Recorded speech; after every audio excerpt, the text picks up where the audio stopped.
Hey, what's going on? What's going on, guys? It is Dustin from the Coaches Vault. I have Leo, Evan, and Marcus with me today. Today, we're going to talk about intuitive programming versus structured programming, and or what we do with our clients, with our athletes. And then we're going to open it up to Marcus with a story about a gym up in Jersey. I knew nothing about it, but apparently the owners got arrested for something going on. So that's kind of what we're doing today. Um, so I'll go ahead and open up the floor to let's Wait, go with wait, wait. oh, I like subscribe. Goes a long way. It helps Hey, Evan grow. It helps me put on some weight because I weigh under 150. oh shit. Don't forget to like, From one subscribe. to Yes, Z. Yeah, it's my Yo, first time here. yeah. I, it's his first time, Good guys. try, good try, good try. It's his first time. We all suck our first time. Learning Mm. experience. Exactly. But It's fun. anyway, past me. Forget about me. All right, let's go ahead and open it up to programming. And Leo. All right, so how I look at programming is more or less the same of how Westside does their programming. And essentially, it is starting off with a main movement, having a movement that makes that main movement better, and then having 2 to 4 smaller movements that make that secondary movement better. And so with that kind of structure, as far as programming goes, is allows a lot of leeway because every client is different, and it allows you to still go after your goals without being tied down to like very very specific details. Because once you get to the point where you're like one of us and you've been lifting for 10, 15 years, like you probably go into the gym and you do like the first 2 exercises, but say your shoulder hurts, so you're not going to sit there and do shoulder raises. You're going to do something else to help with the shoulder to help still progress your shoulder. Or say you got a hamstring injury, you're not going to follow the program that requires heavy hamstrings. You're going to modify a little bit like that. So following the West Side, for instance, this past Friday, we did a conventional deadlift for 1 rep max off of a ATP platform, which is basically like a belt squat, but it's like on a 5x5 platform, so it allows you to do like cool stuff with it. But we did that, and then the following exercise after that was good mornings. And so then after that, there was a whole bunch of other like lower back and hamstring work. But honestly, I was shot from that. So instead of going into like our bent over RDLs and things like that, I moved over to a reverse hyper. As far as like programming goes for me, and really anybody, even with these beginner clients and whatnot, after like a month or so, you kind of got to be able to adjust a good portion of your program to keep things flowing and still keep progressing. I have a question real quick. So with your programming and stuff like that, so in the sense of what we're talking about being more intuitive, like it sounds like you're more intuitive in the sense of like you change things up like depending on your client. But do you have like a structured base of like, hey, like we're gonna do a 4 week program, like 8 week program, and then like a 12 week So program, or do you kind of like bob and weave whenever you kind of have a feel for something else, or do you structure it in the sense of like 12 weeks, this is what we're doing? 5 weeks. We go about 5 weeks. Okay. After we read anything about Louis, it's usually like at week 5. Okay, so for instance, you're doing just a normal back squat. Uh, After about 4 weeks, you plateau and you have to switch up the stimulus to then continue to progress your back squat. So that's kind of how I base most of my programming on. And really, I found that most people after like a month get bored or get ADD real quick. So 5 weeks is a good period of how I do most of my programming. Okay. So for me, programming wise, we talked a little bit about this in the minority part. I have a skeleton of basic movements that I like to keep. That I usually have my clients for 3 days out of the week. So we'll squat, we'll hinge, and then we'll split squat or anything like that. Okay. And then I kind of have like a tricep for everything. So my tricep kind of goes like, let's say if it's a squat day, I'll squat, I'll do a dead bug, and then I'll do some mobility to help either what I'm doing in that movement pattern. So something that I'm doing either with like my squat to kind of get it better depending on the person's hip, or I'll get my upper body ready for my push. So like I'll get my people ready for like upper body clamshells or something like that to kind of help with the thoracic, to help with their neck kind of tricep. It depends on what we're doing. Then they'll bench. They'll do horizontal bench. They'll do a vertical pull or horizontal pull depending on what we're doing. And then the same thing, I'll kind of add the mobility within that. Either basically doing the same thing, either helping what they're doing for that movement or helping what they're doing for under that. Then I'll do another tricep. It'll be like either a hinge or something very different from what they're doing. So if they squat, I like them to hinge. So RDL or something like that. Shoulder movement, because I think shoulder care is something that a lot of people have issues with, especially like their rear delts and stuff like that. So I like band pull aparts, lateral raises, and things like that.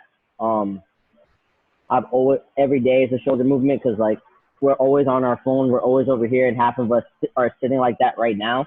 Well, not half, more me anyway. Yeah, excuse you with that one. Yeah, everybody was like, okay, but anyway, but yeah, so I like to always keep those shoulder movements in there, especially in the rear delts, to kind of structure that up because a lot of people are very weak because of how they sit all day. And then I always pick a carry. So that's kind of how my days look, and then I switch things here and around. I'm more intuitive with like how my clients feel, but I do kind of what Leo does. I like to do it between 4 to 5 weeks of what we're doing. I don't change the skeleton so much, but I do change the movement, or I change the emphasis of what we put in the movement. So like, let's say like we're squatting, and for the last couple of weeks we've been doing eccentric and we're triphasic in that sense. Okay. Well, 4 to 5 weeks I'm changing that to iso. 4 to 5 weeks I'm changing that to dynamics and stuff like that. Just like any triphasic program that you would think of. Or I kind of do partial movements. So I'll do the upper move. I'll do the upper, or like I'll put them on, let's say like a box deadlift or a deficit, something like that. I'll kind of change up the stimulus and change it up somehow within the next 4 weeks because people get bored. But then, like I talked about before, I have no problem daily or like in a microcosm changing the movement slightly. So like I talked about before, if one of my clients is like, we do rear foot elevated all the freaking time, I hate it so much. But even though I can beg and plead that it's literally the best thing you can do for yourself, it's one of the best movements out there. Well, why don't I want to do reverse lunges. Okay, like that's fine. It's not the same thing, but it's the same thing. So like I have no problem changing the emphasis in a small thing, or bi-weekly or daily or whatever like that, just to change things up, or change like a dead bug to this. So I change things up all the time with my mobility, my movement, but I kind of keep the skeleton the same. So the skeleton keeps me honest and keeps everybody on schedule, but it doesn't deviate from the sense of like, if we're always going to squat, I'm not always going to change it to a deadlift or whatever like that. It always stays on that day. We kind of cycle through those days. That's how I kind of do it. I don't like to give people like 12-week programs or something like that because I have this notion that a lot of people, first of all, are going to stick to it. First of all, they're not going to stick to it. Second thing is that a lot of things can happen to these average people in general populations that they aren't going to do something for 12 weeks because there's an injury that happens. They're not as consistent and stuff like that. So giving them a small goal within 4, like, hey, we're going to stick to this for 4 weeks is more of a general and like a tunnel vision kind of thing for people to reach a 4-week goal than this 12 weeks. You have 12 weeks to get better, and if you don't get better, you suck. No, not really. Yeah, kind of, but not really. But yeah, I like to keep it very short. I like to change it up often, but I don't like to change it off so quickly that they don't get enough, like they don't get better doing it. Yeah, I mean, I think a lot of trainers. Damn, Evan. You're about to take up the whole 30 minutes. Okay, you better calm your ball down. Somebody told me something. Somebody told me to shut up. I thought I was doing great. I thought I was doing great. You know what I mean? I thought people came to watch me. You know what I mean? No, y'all came here for Dustin's hosting. That's what we came up to. That's what we did. Y'all came to the wrong place. I thought I was gonna stop saying like, yeah, after like 4 weeks, I got my skeleton crew, and I got my skeleton program. We done. I Evan. Next, you know, it's like 20 minutes later. No, people want to know. People want to know. It was like a SpongeBob theme. But All I saw was a SpongeBob theme like commando was like 20 minutes later. 20 minutes later. My skeleton 1 is so year great. later. I love my skeleton. But like, wait, hold on. Like, no. Fine. Marcus, you want to go? You can go. You can go, Marcus. Hold up, Marcus, before you go. Hold up. I think it's important. You brought it up as changing small movements in like a microcosm. I think it's important for people to understand that like years in the game is what makes that valuable and work. So if you got someone if you got a stripper mom who just started working out 3 months ago, and How's she doing? single Is she week doing well? her places are open down here in Houston. She's back to Drive if by. you got her every single week changing 60% of her movements, then she's kind of missing the mark. But if you got like one of us in here who has been working out for forever, like chances are we hit every movement a few times. So if you're not feeling it on the reverse, the rear foot elevated lunge, hitting reverse lunge, like you said, it's still the same movement. But it's because we got so much experience, and we know we'll continue to have that experience, that we're okay to switch it up. Yeah, and first I want to say, I mean, as a trainer, it was just letting the whole public know, most programs across the board, if you're a great trainer, are going to be kind of the same across the board. Yeah. Like, people need to stop trying to reinvent the wheel and trying to do all these fancy shit that they see on Instagram. Stop programming for Instagram and program for life.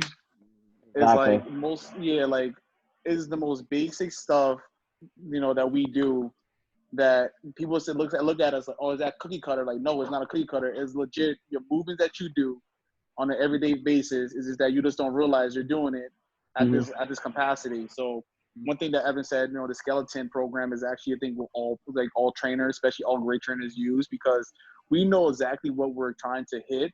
Yes, you Evan, call me a great trainer? Yes. You call me a great trainer. I love it. You're making me blush. You make me blush. Stop it. Only on Monday. It might make you grow tall if it happens, but keep it going, man. It still hasn't worked yet. I know we're trying, but in reality, like, we all use a skeleton program, because we all know we walk in that that day, and you find out that your client was doing some bullshit at home, and next they hurt themselves, and now they can't do a certain movement pattern. So now you have to rethink about, what can I do with my client so that we can do a specific movement that's not going to hurt them in the long run. So it happens all the time. But no, that's really true. A skeleton program, we just want to change it up every 4 weeks, because that is the that's the easiest and smartest thing to do. But at the same time, you might change like 1 or 2 exercises. You don't change the entire program, because you still need to work on, repetition and getting that person comfortable with doing that certain movement pattern. So I'll say every 8 weeks seems more reasonable, because at least that way they get used to that movement pattern, and you can see the progression before actually changing the whole thing completely. What I like to do, kind of to piggyback off that, is like, I like 8 weeks. So maybe I'll have like a 12-week program where like I'm switching up movements, or I'll keep the same movement, but I change the emphasis, like I talked about before. So like, if we're gonna squat, 4 weeks is gonna be normal squat, 4 weeks is gonna be iso or eccentric, 4 weeks is gonna be that, so they can work on the capacity of that movement and get better at that movement, but learn how to control it. You know what I'm saying? So it's not always as boring as 8 weeks of just doing the same thing over and over again. You know, by hacking up the volume of it, or like increasing the weight, sometimes changing the emphasis of it is better. Like, I agree. Like you can do a back squat. You can do a back squat, and then we're like, hey, you know what? We're gonna do back squats today, and they look at you like, well, we did that last week. We're like, well, this week we're doing like isometric falls, isometric squat, back squats, or we might do tempo work. Like, you can literally do the same movement pattern, but change the stimulus, and next thing you're dying. Like, when the trainer was like, all right, we're gonna do 3-second negatives, with 3-second concentric, like with the pause at the bottom and then 3 seconds back up. I don't care what anybody says. You're trying to do that with any weight for, a certain amount of reps, you are going to be in pain. You're dying. You were dying. I like specialty bars. So obviously I squat at least twice a week. But one of those days would be it would be the safety squat bar, and I've got 50% of my max with 25% band tension. And then that next day I squat, it's going to be the cambered bar for 85% at 10 by 3. And then next week, we're going to actually switch it up, and the cambered bar is going to have the bands on it. And then we're going to do Anderson squats with this safety squat bar. So you're still hitting the squats, the same movement, like y'all said. It just keeps it exciting because it's a little bit different. If you mess with all those bars, they're all slightly different. And then obviously that's about every 8 weeks that we sort of retest like a comp squat. So I'm not gonna lie, that powerlifting program sounds so nice. 3 reps, oh my god, bro, It's great. yo, It's that great. sounds amazing. I did 3 by 5 at 80% on my squat 2 weeks ago. I about had a heart attack. Yeah. Oh, yo, That's okay. You know what that is? You know what anything over 5 is? Cardio. Anything over 5 is fucking cardio. That's what that is That's right one of there. those ones you get out from underneath the bar, heart rate's up at like 170. Yeah, I'm like, Exactly. 80% for me is an automatic 10 rep range. Like that's you were just stuck in between 10 to 15 reps. Like No, man. 80%. Hell I no. got to put my knee sleeves on. I got to put my Yeah. belt on. Yeah. If it's 80 and up, man, that belt's coming on, man. I need some sniffing salts. Like I need to get ready for that shit. Like I need a 10, bro. that's insane. I'm thinking That about is insane. 6 the most. I love when I see 95% for one. I'm like, Yes. Yep. Yo, Exactly. That's like a never for bodybuilders. We don't know that. We don't know that range. Like Yeah, you don't know one. Everything It's 8 is and like up. It's 8 and up. Yep. It's 8 and up. Yeah, but And most 8 times is it's like excessive. 10. Yeah, 8 is excessive. That's your fun off-season program. Yeah. No, even off season, we still pushing for 10. Like, yeah, it's crazy. All season, you still pushing for like that. Maybe 6 to 10 range. 6 to lowest. I could just Depending feel on weightlifting, we got 10s for punishment. Yeah, I could feel my knees like being like tortured by hearing anything over than fucking 10 on squat. The only like heavy lift I'm cool with going over 10 besides bench press is like RDLs. I could rep RDLs. Yeah, I can rep RDLs. That's fine. And arm farm. Yeah. You have to do more than 10 on arm farm for sure. Yeah. I like volume in arm farm for sure. But yeah. Dustin, you haven't talked about your programming methods. Why don't you talk about that, and then we'll talk about the guy who got arrested. Yes. So of course, skeleton program movements, all the basic movements, we covered all that already. So kind of going into just like the volume and the intensity. In the collegiate athletics, there's been more of a shift towards, velocity-based training. And I mean, that's what we use a lot. And, because auto-regulation, first off, these athletes have, stress from classes, stress from the court or the field, stress from the weight room, which in the off season, kind of accumulate that stress. And we want to build that foundation and everything. So they'll start off with like, a learning week. No matter what coach it is, they'll have a learning week, and they'll kind of slowly ramp up into things. And then you slowly up that volume, whether it's going from like, the basic 2 sets of 5 to 3 sets of 5 to 4 sets of 3, stuff like that. Slowly upping the volume, and then slowly upping the intensity as well. And then, of course, the off season and the preseason and the in season, of course, it dictates what our programming looks like as well. Because when they get into season, that stress from all those games, depending on what sport you have, if it's football, they have their 1 game a week. But if it's basketball or something like that, they're playing all the time. Or the volleyballs, they're playing all the time. So that velocity-based training really helps us auto-regulate their weights. So if we see that their speed is dropping, we'll down the volume or down the intensity and get them to keep that speed. So that kind of helps with the programming there. And y'all, then, y'all of course, that? Do y'all have some Tendos. Yeah, we have Tendos, and then there's also the purge systems and all those systems out there like that track the bar speed. And it helps a lot because, I mean, say an athlete comes in and they look fine, but if they're doing a squat and their speed is at 0.5 and it's only, 60%, you're like, hold on, what did you do? Like, you're wrecked, and, you know, drop it way back on the volume. So we kind of use that. And then as for the movements and everything, you know, you'll have your basic movement for the day. If it's a bilateral lower body day, they'll have their squats, and then in the complex or in their accessories, they'll have all the other movements. They'll have a pull, they'll have a push, everything like that. And of course, we can't use the velocity-based training on every single thing if they're running a complex, so running from one movement to another, to another, to another.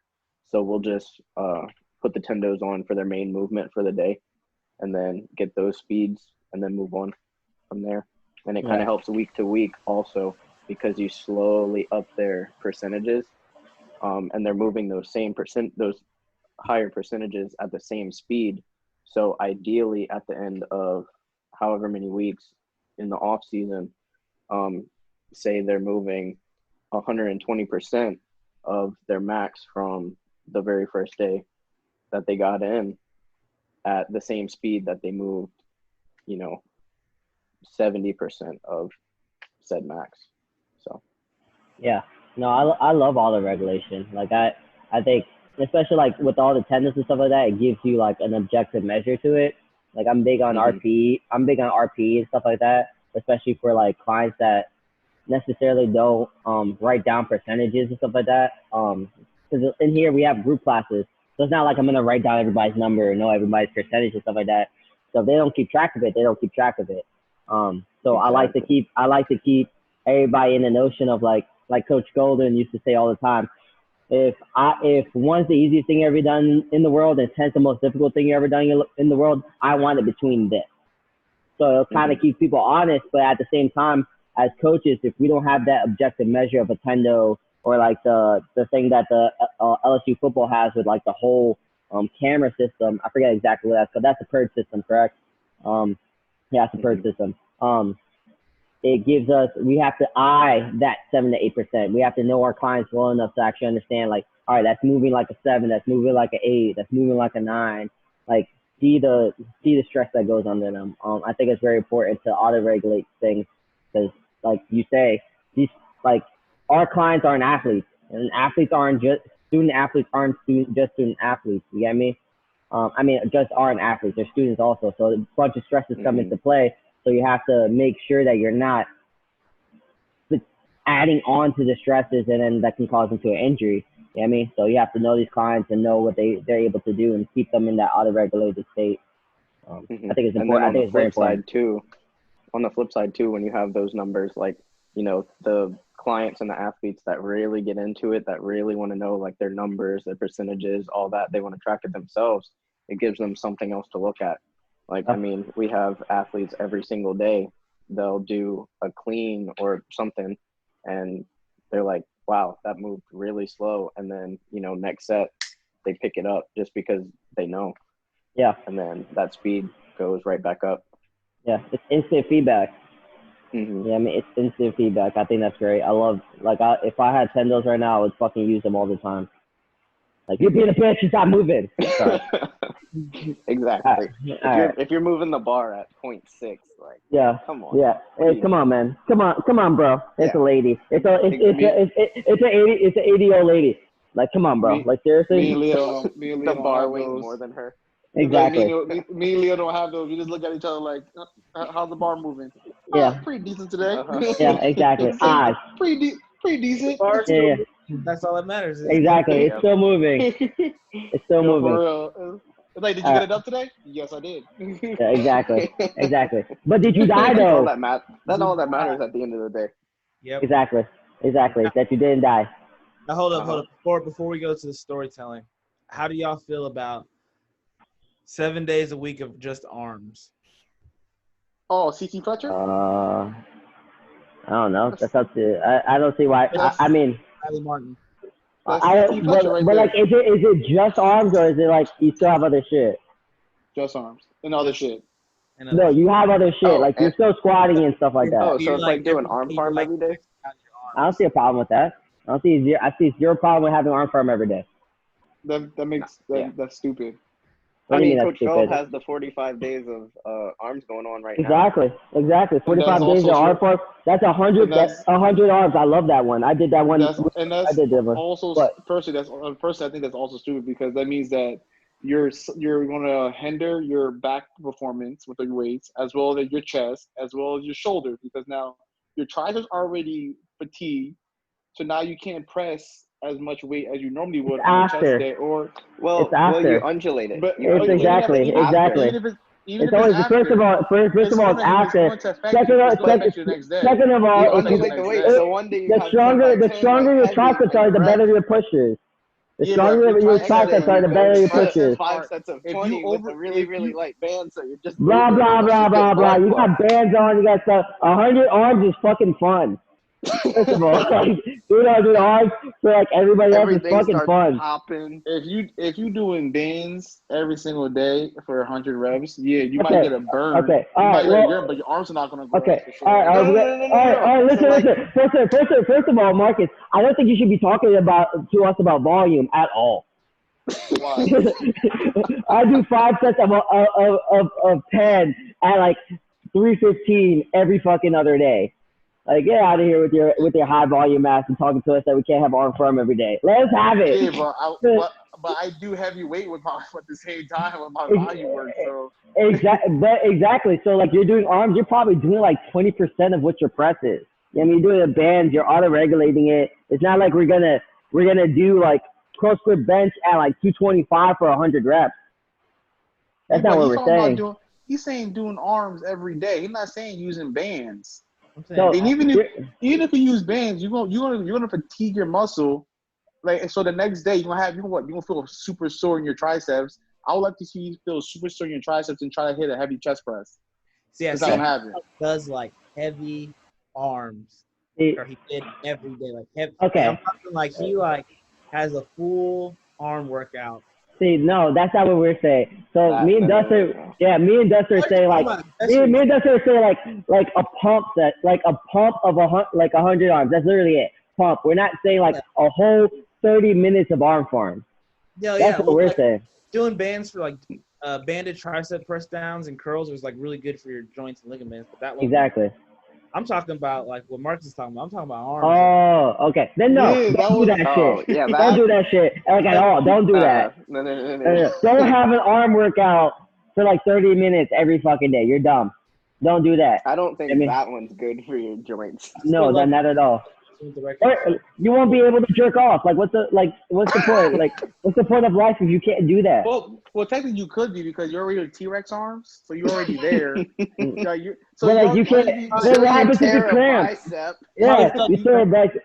You go to the hospital and be like, what? Like, how did you tear your bicep? Arms. But like, you just did it. You had a shake weight. No shake weight. I did shake weight. You don't want to know. Yeah. You don't want to You know. never let the doctors know what you was doing. Exactly. I don't know. Whatever. Let's talk about this.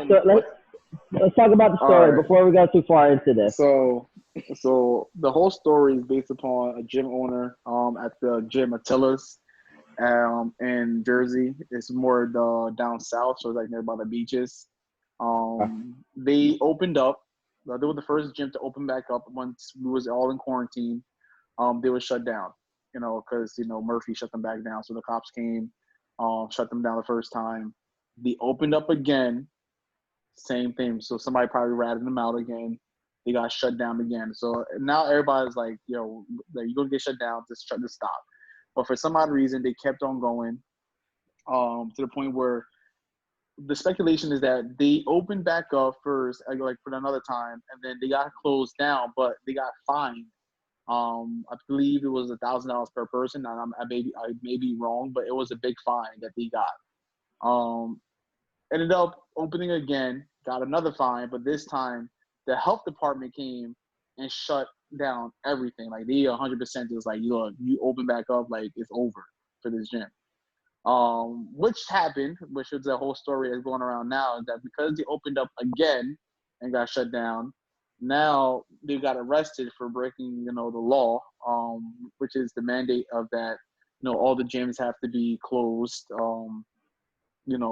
practically until Murphy just finally just lets up and it's like, all right, gym's coming back up.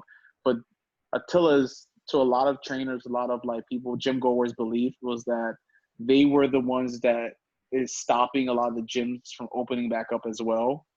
Just because the fact is that they kept opening back up when it was not supposed to, and kept getting fines, and they kept getting, you know, all these, you know, sanctions and so much stuff happening to them that now, like, they're going to jail. Like they're fighting a lawsuit. They're probably going to jail for, you know, breaking, you know, the mandate that Murphy had. Other gyms around Jersey are figuring out little like loopholes of how to open up their gym to the public, which is pretty cool. But you have to be very smart about it. Other than that, yeah, there's two guys who just didn't want to quit because it's your livelihood. You know what I mean? Trying to tell a trainer that you can't train your clients is not the way. It's not healthy for anybody. You know what I mean? And no matter what anybody says, like, yeah, you can have your own private gym, you can have your own private studio. It's you know, have your own clients, but when the clients, like, you know, leave, the one thing that a gym has where they beat a lot of the private studios is that they have like a revolving door of new people coming in that you don't really have to do no work to find. You know what I mean? Like, you don't have to find these people. They already know that it's a gym. They will just come. They're already going to come there. You know, we're going to get this out there. Whereas like the little studio gyms, like, you have to do so much more work and hope and pray that these people actually come. So now, like, a lot of, like, you know, the livelihood for a lot of trainers, a lot of people are just gone. So crazy story, crazy shit. Well, okay, so are bars, restaurants open back up there for y'all? So they opened like more outdoor seating type of thing. Like, everybody's outside, no one's inside.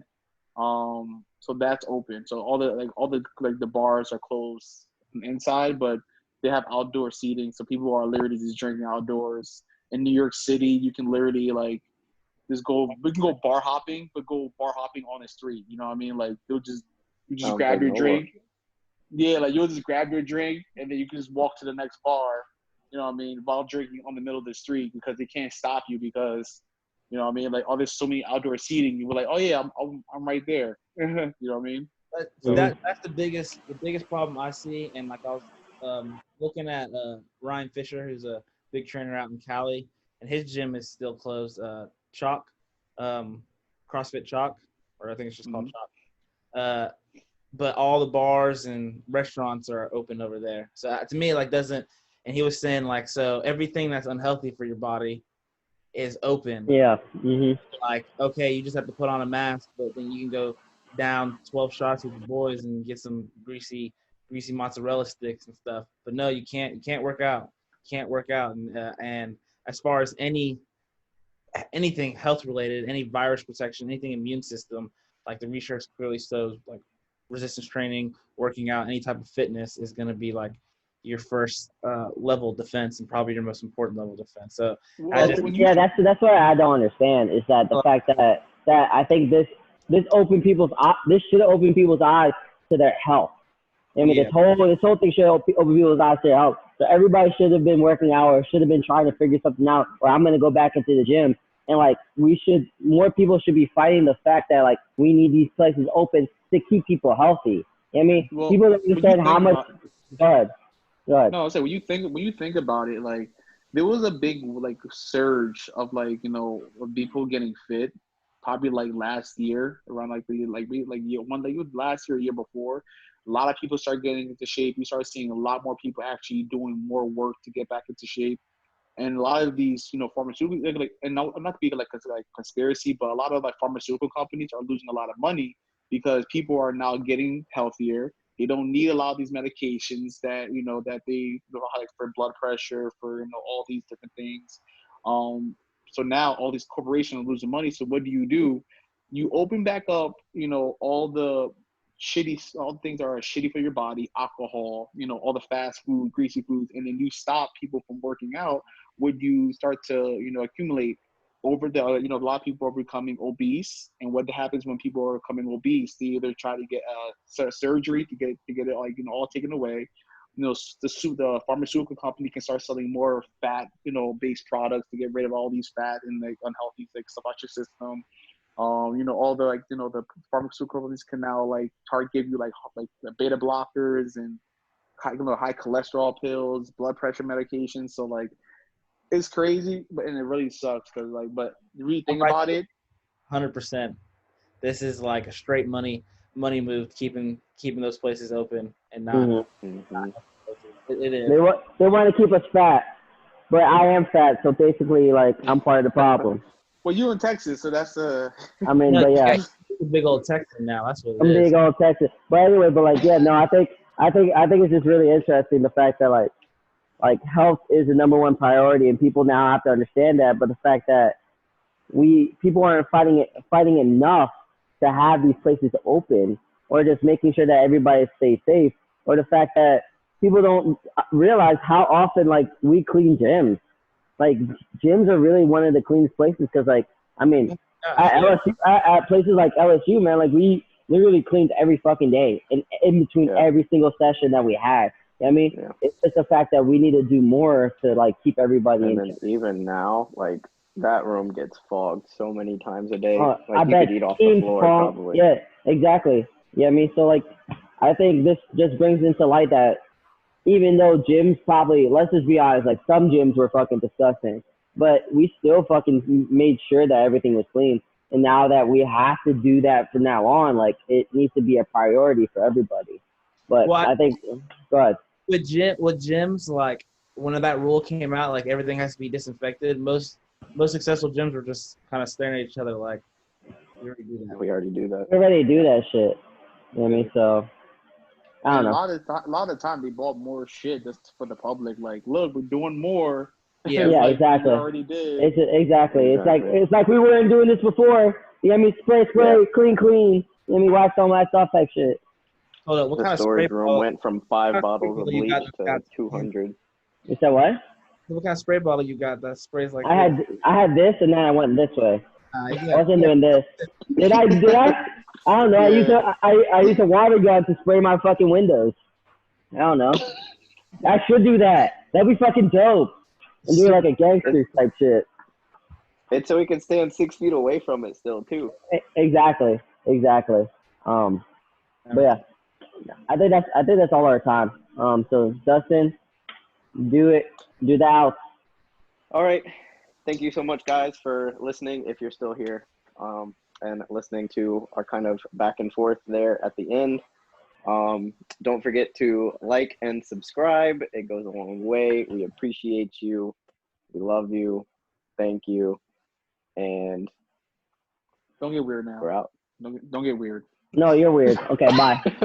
Bye.